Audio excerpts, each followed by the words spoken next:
Sa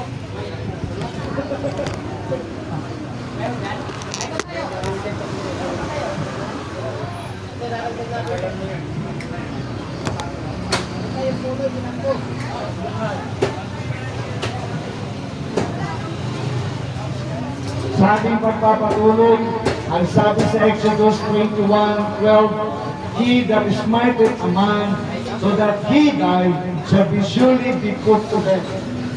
Ang Diyos na nagsabi, ang sino man daw kung nanakit, umatay sa kapwa niya, ay dapat ding mamatay. Ang sabi ng Diyos. Kaya kapag ikaw ay pumatay ng kapwa mo, kapatid, ang mata ng Diyos susubaybayan ka. At ang kamarusahan ng Diyos nakaabang na sa iyo.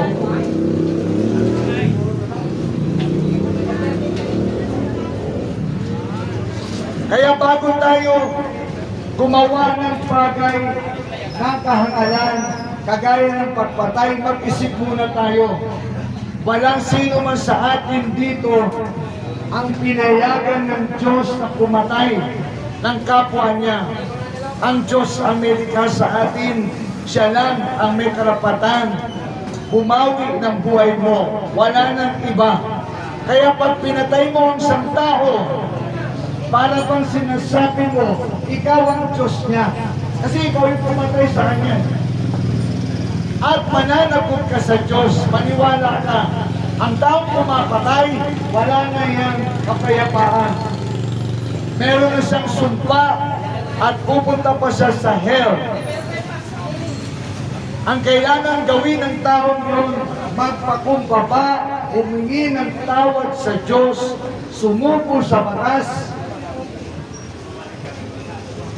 at tanggapin si Jesus. Yun lang ang dapat niyang gawin. Tanggapin niya kung ano ang kaparusahan ng batas. Subalit, ang pagpatay ay isang napakagrabing kasalanan sa Diyos. Kaya huwag po natin gagawin yon, mga kapatid. Ang Diyos ang kalaban natin kapag tayo ay pumigil ng buhay ng ating kapwa. Tandaan mo, image of God ang kinitil mo. Matakot ka sa Diyos. Matakot tayo sa Diyos. Kaya kung meron man sa atin ngayon na nagbabalak ng ganun, kapatid, stop it. Tigilan mo yan. Mapapahamak ka, mapapahamak ang kaluluwa mo at ang pamilya mo.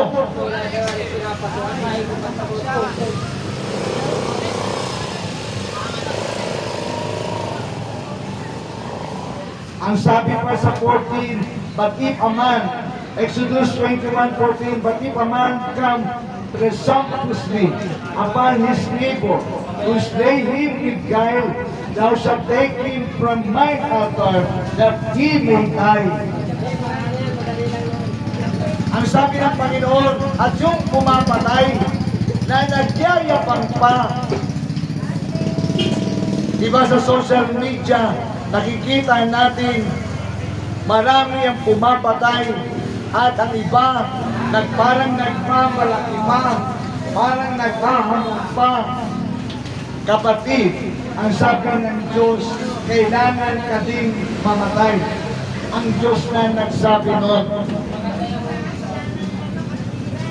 Kung ang Diyos pinahintulutang mamatay ka, paano pa ang tao?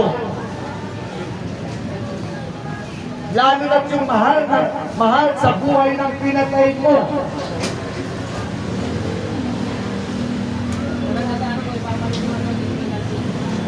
That he may die, ang sabi ng salita ng Diyos. At sa verse 15, Exodus 21:15, and he that smiteth his father or his mother shall be surely put to death. Ang pumapatay daw o o nananakit ng kanyang mga magulang, kailangan ding patayin. Ang sabi ng Diyos, ibig sabihin, ang pagpatay sa magulang, ang pananakit sa magulang, ay hindi pinalalagpas ng Diyos. Ang pananakit sa magulang natin, lalo sila ay matanda na, ang galit ng Diyos ay sasayo. At hindi ka tatagal sa mundong ito, kapatid. Kapag sinaktan mo ang magulang mo, ang sabi nga rito, pinatay mo ang magulang mo, kapatid, mananagot ka sa Diyos. Pag sinabi ng Diyos, mananagot ka sa Kanya, magtago ka na kung saan ka nararapat magtago. Pero hindi ka makakapagtago sa Diyos. Kaya tayong mga anak, igalang natin ang ating mga ama at ina. Mahalin natin sila. Lalo na sila na nasa edad na ng papalubot sa araw. Kumbaga, igalang natin sila. Mahalin natin sila.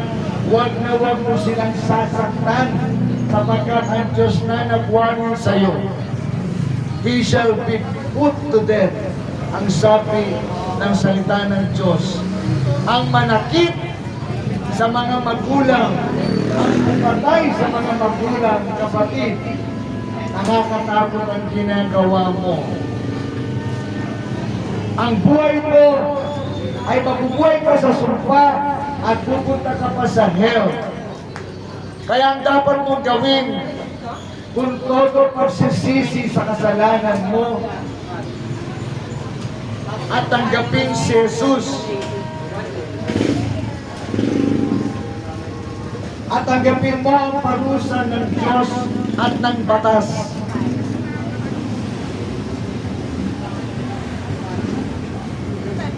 At sa Exodus 21:17, and he that curseth his father or his mother shall surely be put to death. Ang sila daw na nananakit o minumura o pinagwiwikaan ng masasakit ang kanilang mga magulang, sabi ng Diyos, kailangan kang mamatay.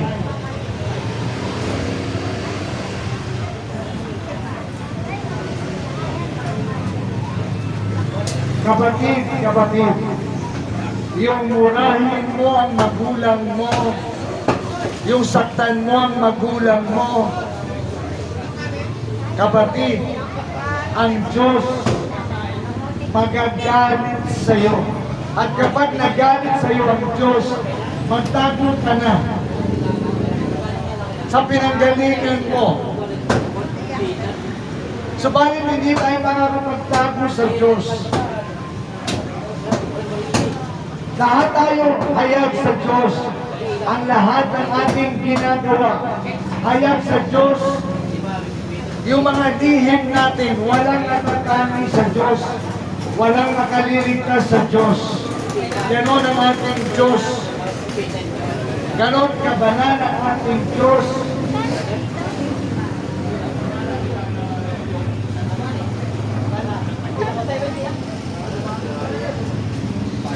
Kaya mga kapatid, pinapaalam sa atin ito ng Diyos upang magkaroon ka ng takot sa Diyos at umiwas ka sa kasamaan.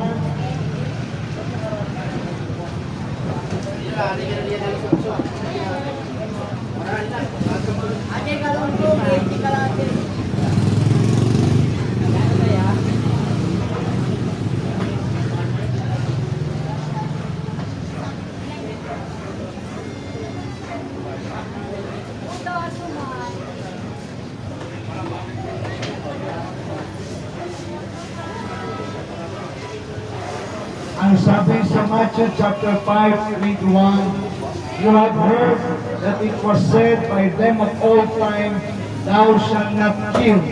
Huwag ka daw papatay. Kapatid, hindi libre ang pumatay. Kapatid, mananagot ka sa Diyos. Mananagot ka sa Diyos. What? Thou shalt not kill. And whosoever shall kill shall be in danger of the judgment. Kapag ikaw daw ay pumatay, nasa kapahamakan na ang buhay mo. Nasa sumpa na ang buhay mo. At pagkatapos, pupunta ka pa sa hell.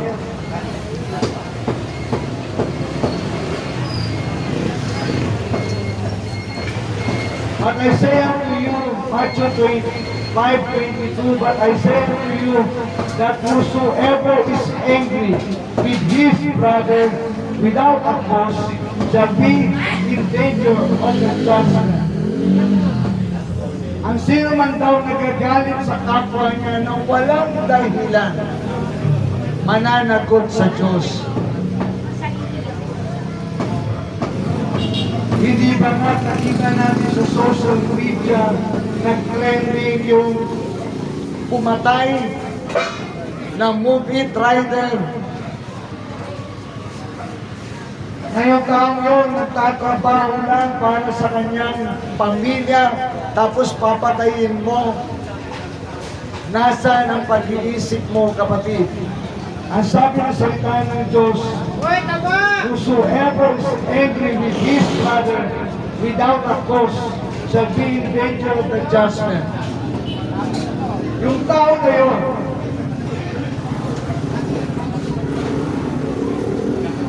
na pumatay, na naghahanap buhay lang na tao, at may binubuhay na anak, ano nangyari sa kanya? Di ba namatay din siya? Binugbog siya, pinatay din siya.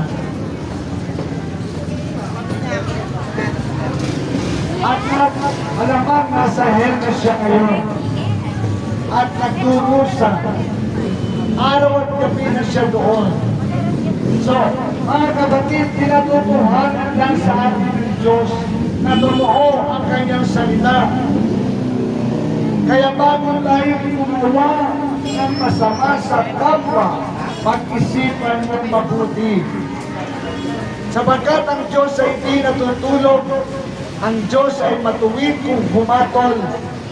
At kung ano ang tinanim mo, yun din ang babalik sa'yo. Kapag ikaw nagtanim ng galit, galit din ang babalik sa'yo. Pag ikaw ay pumatay, papatayin ka din ng kapwa mo. Pag ikaw ay nangbuli, ibubuli ka din ng ibang tao. Kaya yung mga kabataan ang bubuli, tigilan natin yan sapagkat meron din mambubuli sa iyo at sa hell. Bubulihin ka doon ng mga demonyo. Lahat ng ginagawa natin sa lupa, mga kapatid, may kabayaran sa Diyos. Wala tayong ginawa na masama na hindi natin ipagsusulit sa Diyos. Wala tayong ginawa masama sa kapwa natin na hindi alam ng Diyos. Lahat ng ginagawa natin alam ng Diyos. Kahit yung lihim-lihim natin alam ng Diyos. Walang may tatago sa Diyos, kapatid. Maniwala ka. Kala mo, nakapatay ka ng tao ng lihim, hindi mabubunyag, kapatid. Ang Diyos, kitang-kita ka. Walang nalilingid sa Kanya. At pag tayo marap sa Diyos sa langit, i-rewind ng Diyos yung buhay natin magmula ng pagkabata hanggang sa mamatay ka. Ipapanood sa iyo ng Diyos yung buhay mo at yung mga ginawa mong kabutihan at kasamahan. I-rewind ng Diyos sa langit. At doon, mapapanood ka ng maraming mga tao. Aantayin mo ba na mapanood ka sa langit sa mga ginagawa mong kasamaan? Hindi ba mas maganda mapanood nila sa langit ang ginagawa mong kabutihan kesa kasamaan, kesa pagpatay, kesa panloloko sa kapwa mo? Kaya sa Diyos wala tayong maidadahilan. Ang Diyos natin ay matuwid kung humatol.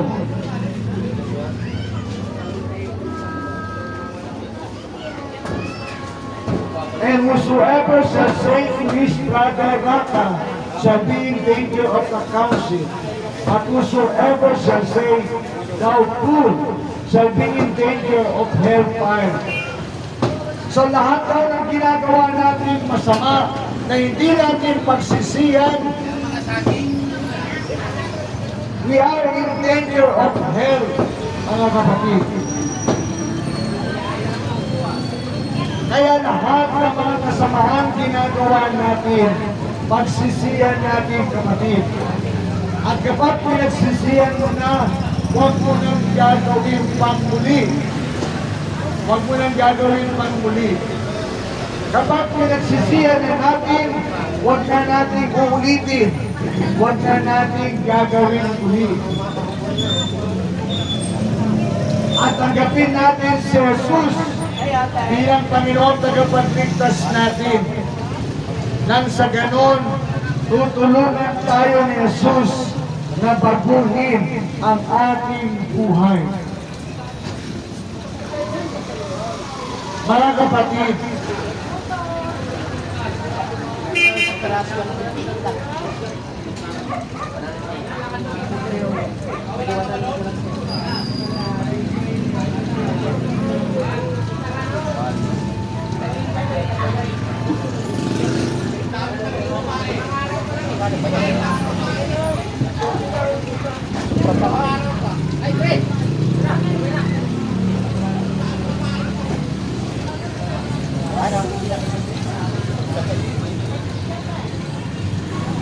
ang sabi sa Roma 13:11, for this thou shalt not commit adultery. Huwag daw tayong mangangalunya. Kapatid, kapag ginagawa mo ito, tigilan mo, pagsisiyan mo, lumayo ka dito sa panangalunya. Ang sabi pa, thou shalt not kill. Lumayo ka din sa pagpatay. Lumayo ka sa pangangalunya. Lumayo ka sa pagpatay. Sa mga mag-asawa, stick to one tayo sa ating mga asawa. Kapatid, huwag mo pasukin ang magulong buhay. Stick to one sa asawa mo. Sa asawa mo. Huwag ka lang magdagdag ng problema. Stick to one sa ating mga asawa. Huwag tayong mga ngalunya. Huwag din tayong papatay. Bisan ang tao hindi alam ang salita ng Diyos, pumapasok sa gulo. Ngayon pinapaalam na sa iyo ng Diyos para hindi ka na pumasok pa sa magulong buhay. Huwag kang manangalunya, huwag kang papatay, ang sabi ng salita ng Diyos. And thou shalt not steal, huwag ka din magnanakaw. Huwag tayong magnanakaw, kapatid. Magtrabaho ka ng marangal, mabubuhay ka ng marangal. Sabi nga nila, mabuhay ka ng patas. Okay? Huwag tayong magnanakaw. Kaya yung mga opisyal na nagnanakaw sa kaban ng bayan, mga kapatid, walang papasok dyan sa kaharian ng langit. Lahat sila pupunta sa hell at ang buhay nila mayroon pang sumpa. Kaya tingnan mo buhay nila ngayon, kabi-kabila. ang gulo ng buhay nila, pati mga anak nila nadadamay tuloy, pati mga scammers, pati mga holdbackers. Kapatid, tigilan na natin yan. Mabuhay tayo ng payapa sa Panginoon. Tigilan natin ang pangangalunya, tigilan natin ang pagpatay, tigilan natin ang pagnanakaw. Thou shalt not bear false witness. Tigilan din natin yung mag-false witness ka. Ibig sabihin yung mali. Kinukonsinti mo. Nakita mo may mali yung kapwa mo, hindi mo sinaway. Sawayin mo with love. Huwag ka mag-false witness sa kapwa mo.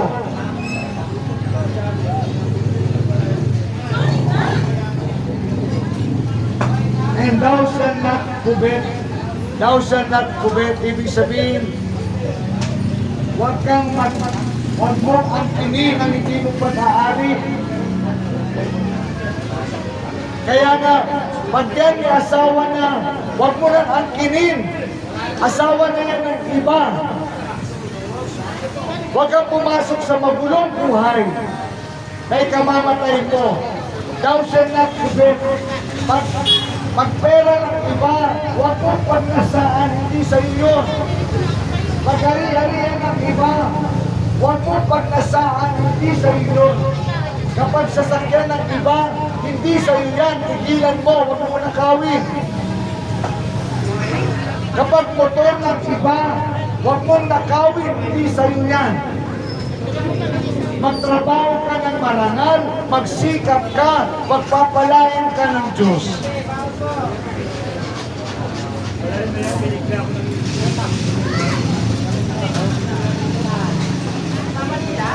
Huwag nating pag-intirisan pag hindi natin pag-aari.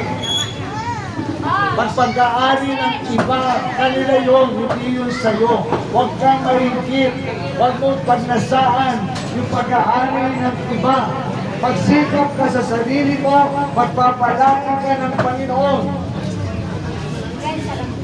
Dahil kapag nakagawa sa ating inggit, pwede tayong pumatay ng tao at manira ng tao.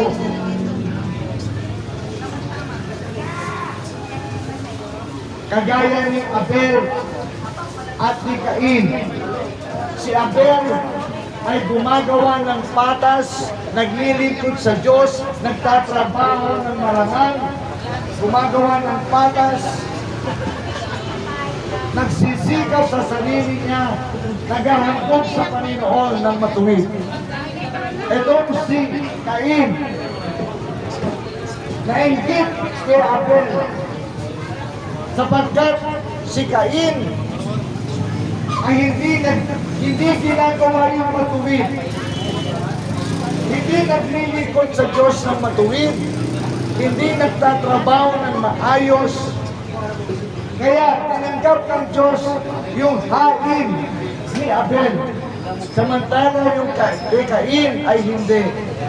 Kaya nagselos si Cain, pinatay niya si Abel. Ganon din sa atin mga kapatid. Huwag tayong maiingit sa iba. Kung yung iba yumaman dahil nagsikap sila, dugo at pawis nila yun. Kung ikaw magsisikap din, dugo at pawis mo din, imposible hindi ka aangat sa buhay mo. Walang nagsisikap na hindi umaangat sa buhay. Kapag hindi natin pag-aari, gawin natin inspirasyon ng iba ay umangat siya sa buhay. Gagayahin ko yung style niya. Aangat din ako, magsisikap din ako. Magtatrabaho ako ng marangal. Wala akong argabyaduing tao. Wala akong kainigitan. Inspirasyon ko sila. magsisikap din ako para maging kagaya din nila ako. Ganon, kapatid. Kesa yung maiingit ka, sisirahan mo yung kapwa mo, hanggang magseselos ka, papatayin mo siya, at sisirahan mo siya, kapatid. Kahangalan po yan. Pigilan natin yan. Pigilan natin yan. Tayo po lahat nais ng Diyos pagpalain. Kapag tayo gumawa ng maayos, kagaya ni Abel, tatanggapin ng Diyos yung ating mga panalangin, yung ating mga paghahandog. Huwag tayo maging kagaya ni Cain, mainggitin, seloso, lagi nag-iisip ng negative sa kapwa niya. Magkapatid po yun, kapatid. Si Abel at si Cain magkapatid, pero pinatay ni Cain si Abel dahil sa inggit. Samantalang, sabi ng Diyos, kung ikaw gumagawa ng Cain ng maayos, tatanggapin ko yung handog mo. Ganon din sa ating mga kapatid. Kapag tayo nagtatrabaho ng maayos, marangal, tatanggapin ng Diyos yun at pagpapalain tayo. Kagaya ni Abel. Si Abel, kagaya din natin tao. Hindi sila mga anghel, tao din sila. Nagsikap lang sila at tinanggap ng Diyos, pinagpala sila ng Diyos. Ganon din sa ating mga kapatid. Magtrabaho ka lang ng maayos, marangal, wala kang inaapakan na tao. Hindi ka nag-iisip ng masama sa tao, hindi mo sila pinapatubuhan ng malalaki. Kapatid, kapatid, ang Panginoon pagpapalain ka. Ano ba hinahasip mo sa kapwa mo, babalik sa iyo.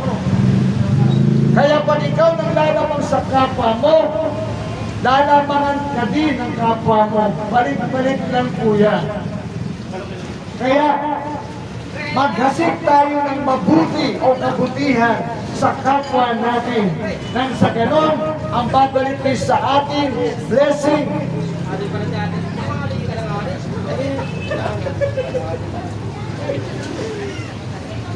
And if there be any commandment, it is briefly comprehended in this saying, namely, thou shalt love thy neighbor as thyself.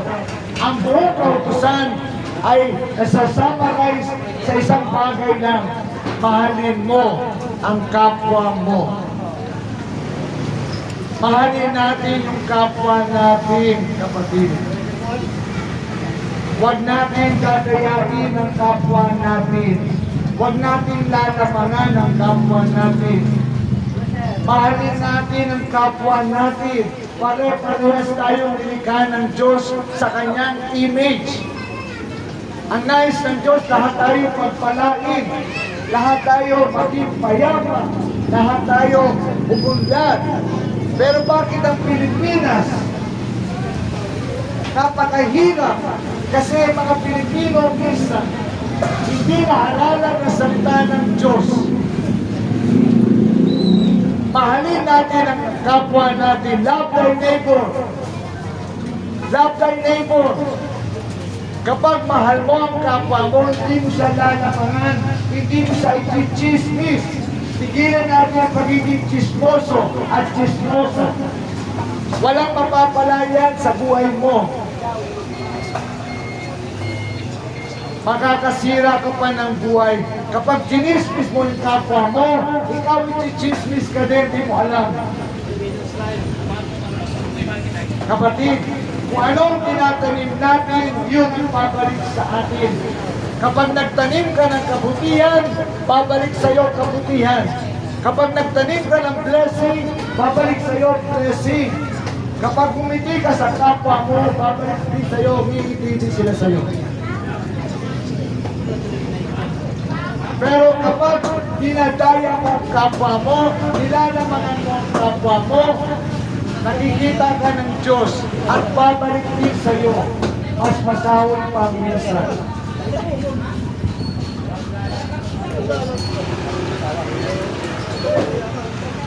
Thou shalt love thy neighbor as thyself. Mahalin mo ang kapwa mo kagaya ng pag-ibig mo sa sarili mo. Kapatid, wala naman sino man sa atin dito na hindi nagmahal sa kanyang sarili. Pero yung sarili na yon, ang pagmamahal, hindi ibig sabihin magiging selfish ka.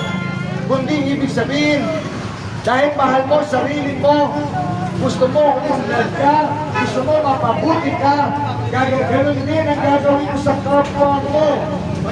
Dapat nga nagtutulungan tayo. Dapat nga nagpapatawaran tayo. Dapat nga nagsusuportahan tayo. Dapat nga nagtutulungan tayo. Hindi nagsisiraan, hindi nag-iinggitan, hindi nagpapaligsahan.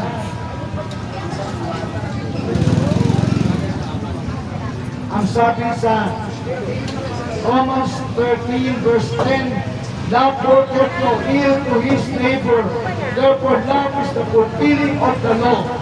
Kapag daw ikaw ay umiibig, hindi ka mag-iisip ng kapahamakan ng kapwa mo. Kapag daw ikaw ay totoong nagmamahal sa Diyos, mahamamahalin mo din ang kapwa mo. Kaya dito makikita natin, kapag ang tao nagmamahal sa Diyos, nagmamahal din sa kapwa niya ang tao yun. Hindi niya lalamangan ang tao na yun. Hindi niya i-chismis yung tao na yun. Hindi niya gagawan at pag-iisipan ng masama ang tao na yun. Kundi lagi niya ang taong umiibig sa Diyos, umiibig din sa kanyang kapwa. Lagi mong iniisip ang kapakanan ng kapwa mo kung tunay kang umiibig sa Diyos. Kaya sabi dito, love is the fulfilling of the law. Ang lahat ng kasulatan ng Diyos ay nakapaloob sa pag-ibig sa kapwa natin.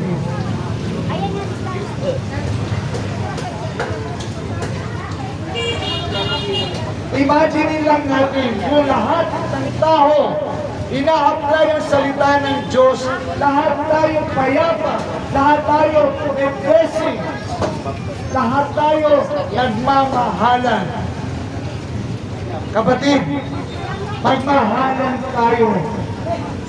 Yun ang nais ng Diyos sa atin. Magtulungan tayo. Kapag may tao na nangailangan ng tulong, meron kang kakayanan, tumulong. Tumulong ka, kapatid. Kanina bago ako pumunta rito, meron ako napanood. Isang makina, madaling araw na, naglalakad, pupunta lang sa tindahan para mangutang ng kalahating kilo ng bigas.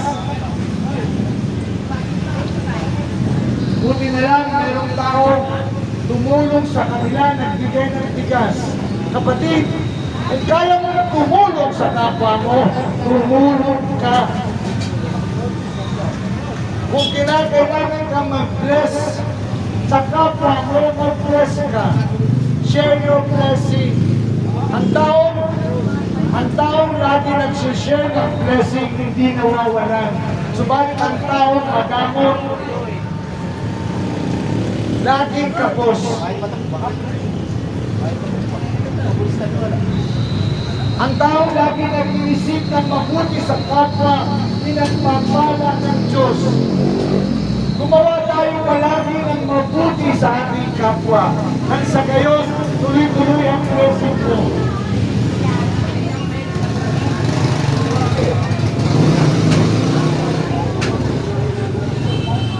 Love is the fulfilling of the law. Ang pag-ibig daw ang kapuan ng salita ng Diyos. Kailangan nating magmahalan, mga kapatid. Ibig sabihin, lagi tayong mag-iisip ng ikabubuti ng kapwa natin. Kung paano daw iniisip mo sa sarili mo, mapabuti ka, ganun din ang isipin mo sa kapwa mo. Huwag mo siyang lalamangan, huwag mo siyang dadayain. Kaya ang sabi ng salita ng Diyos, ang madayang timbangan ay alam ng Diyos. Ultimo sa ganung bagay, alam ng Diyos yan, kapatid. Huwag tayong mag-ahandapyado ng tao. Huwag tayong mangloloko ng tao. Magmahalan tayo, magpatawanan tayo, magtulungan tayo. Kung lahat ng tao gano'n ang nasa isip, kapatid, lahat tayo pagpapalain ng Diyos. Kung ayaw ng iba, huwag natin silang pilitin. Pero ikaw, kung nais mong pagpalain ka ng Diyos, isipin mo palagi ang ikabubuti ng sarili mo at ng kapwa mo. Kung paano gusto mo ikaw ay pagpalain ng Diyos, ganun din dapat ang kapwa natin. Isipin din natin ang kabutihan ng ating kapwa. Isipin din natin yung makabubuti sa ating kapwa. Kung lahat tayo magmamahalan, magtutulungan, magsusuportahan, lahat tayo i-bless ng Panginoon. Walang maghihirap sa atin. Lahat tayo i-bless ng Panginoon.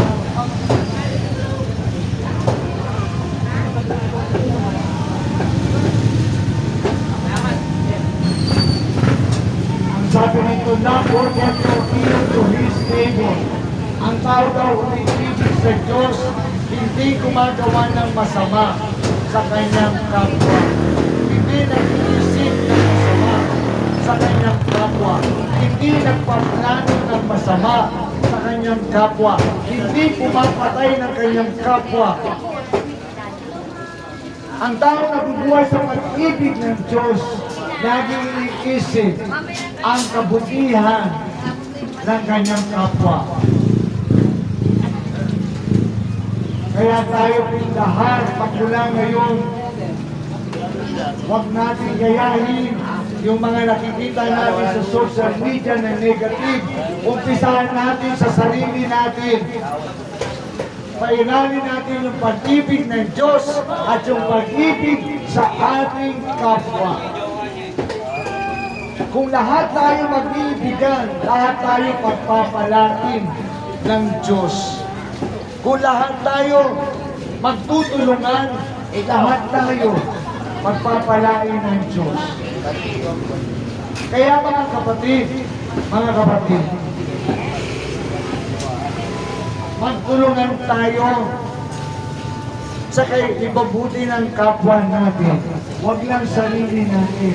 Sapagkat meron akong kasamahan. Ang sabi niya sa akin, wala naman tayong madadala sa langit. Anong gagawin mo sa kayamanan mo? Wala kang madadala niyan, isang kusing sa langit.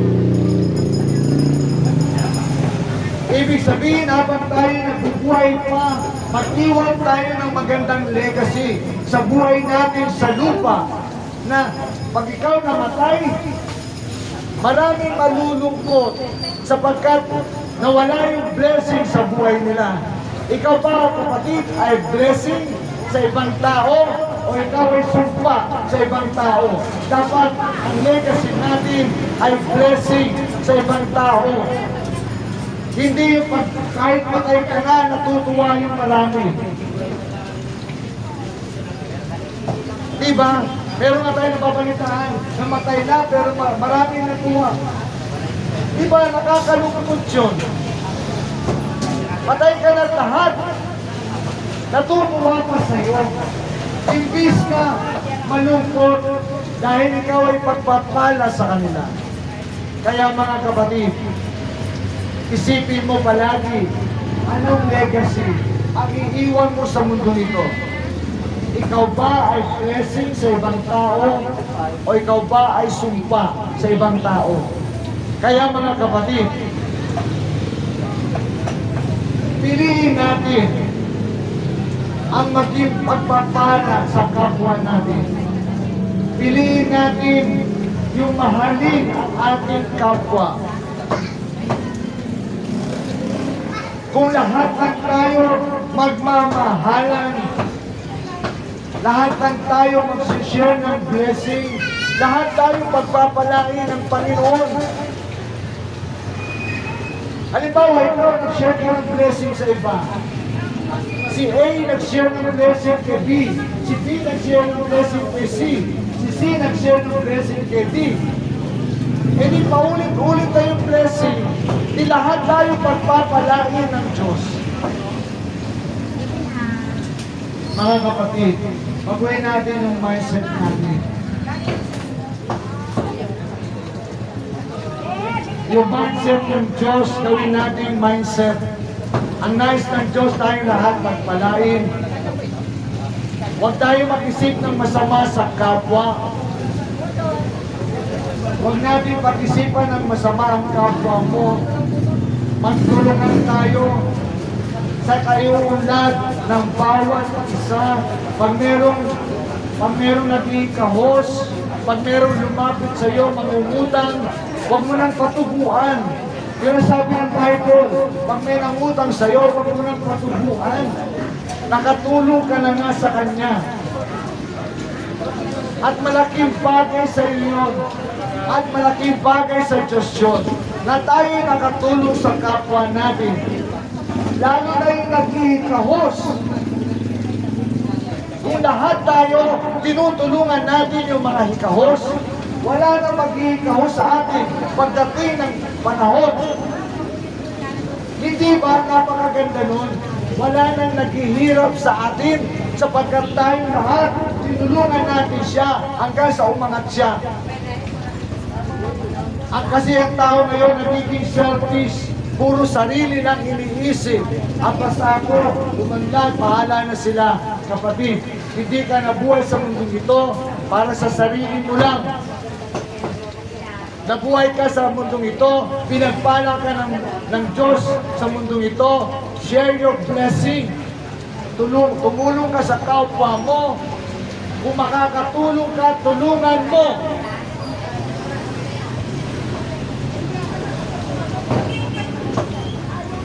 Yung mag-ina na nakita ko sa social media, maiyak-iyak yung ina. Kasi hindi pa sila kumakain, madaling araw na. Pupunta lang sila sa tindahan para lang mangutang ng kalahating kilo ng bigas. Wala pang ulam yun. Sana dumating dito sa lugar na to na walang ganong mangyayari, na madaling araw na hindi pa kumakain. Kung lahat ng tayo magiging concern, mapagmahal sa ating kapwa, walang magugutom sa ating lahat. Walang magugutom sa ating lahat. At tayong lahat pagpapalain ng Panginoon.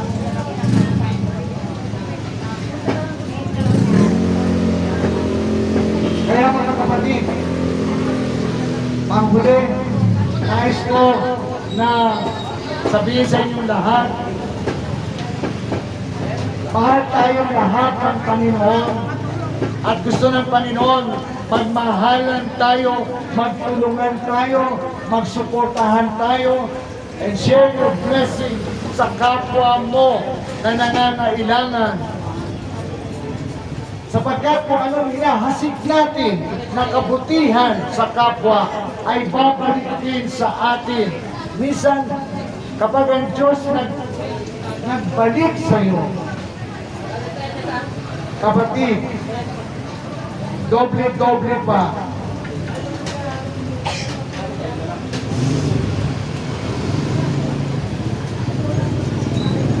Ang sabi na salita ng Diyos, sila na tumutulong sa naghihirap, ang Panginoon ang tinutulungan nila. Imagine mo, ang Panginoon tinutulungan mo dahil doon sa taong tinulungan mo mahirap, ano kaya sabihin ng Diyos sa iyo? blessing. Blessing.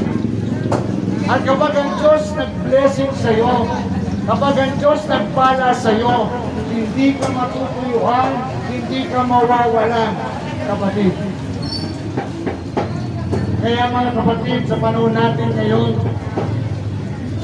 pagsisiyan natin yung ating mga kasalanan, tanggapin natin si Jesus, nang si Jesus mismo ang magtuturo sa atin kung paano mahalin ang ating kapwa nang walang interes, nang walang pasubali. Ako po'y mananalangin na sino man sa inyo nais tanggapin si Jesus, sumunod po kayo sa panalangin. Kung hindi nyo po magagawa, pag-uwi nyo po sa bahay, mag-pray muna kayo bago kayo magluto, bago kayo maglaba, o maglinis, o magtrabaho. Mag-pray muna kayo mga kapatid. Unahin nyo muna ang kaligtasan ninyo, mga kapatid. Kung hindi kayo makakasunod sa panalangin ko, mamaya pag-uwi mo sa bahay, ako po'y mananalangin na sumunod ang gustong sumunod. Sabihin po natin, Jesus, patawarin mo ako, Panginoon, na isang makasalanan, ubod ng sama, ubod ng damot. Panginoon, patawarin mo po lahat ng aking mga kasalanan, lahat ng aking kalikuhan. Salamat, Panginoon, ako iyong pinatawad, ako iyong nilinis. Turuan mo ko, Panginoon, kung paano wag nang marumihan pang muli. Kaya naman, Panginoon, binubuksan ko ang aking puso. Binewelcome kita, Jesus, bilang Panginoon at tangi kong tagapagligtas. Pumasok ka sa puso ko, sa buhay ko. Sa pangalan ni Jesus, Panginoon, salamat, iligtas mo ko. Salamat, isinulat mo ang pangalan ko sa aklat ng buhay. Ikaw na po bahala sa akin sa mga susunod kong gagawin. Ihanap ko din ako ng church na madadaluhan kung saan lalago ako sa pananampalataya hanggang sa pagbabalik mo, Panginoong Jesus. Tunay na babalik ka na, Panginoon. Tulungan mo kami mahanda lahat. In Jesus' name, Amen. Amen. And Lord, pinadalangin ko po lahat ng mga taga dito, sila nang tumanggap sa iyo. Adalayan mo sila, suportahan mo sila, at turuan mo sila sa mga susunod nilang gagawin. Sa mga hindi tumanggap, Panginoon, pag-uwi nila sa bahay, manalangin sila, magsisi sila sa kanilang mga kasalanan, at magkapit ka bilang Panginoon kayo maligtas. Agad-agad, Panginoon, gawin nila ito, pag-uwi nila sa bahay, upang sila din maligtas, Panginoon, at mahanda sa pagbabalik mo na malapit na. Panginoon, dinadalayan ko po lahat ng mga taga rito sa palengke, sa lumang palengke, mga nagtitinda, mga namimili. Pagpalain mo silang lahat, pagpalain mo kanilang mga paninda. Dalangin ko, Panginoon, lahat sila tanggapin ka, sumampalataya sila sa iyo, magsisi sila sa kasalanan nila, tanggapin ka bilang Panginoon tagapagligtas. Ganon din yung mga namimili at mga nagdaraan. Panginoon, maraming salamat. Salamat sa iyong mga salita. Kami lubos po pinagpala ng iyong mga salita. Sa pangalan ng Panginoon Jesus, ito po ang aming samot sa langit. Ay lahat masabi ng Amen. Maraming po salamat sa inyo lahat. God bless you all and shalom.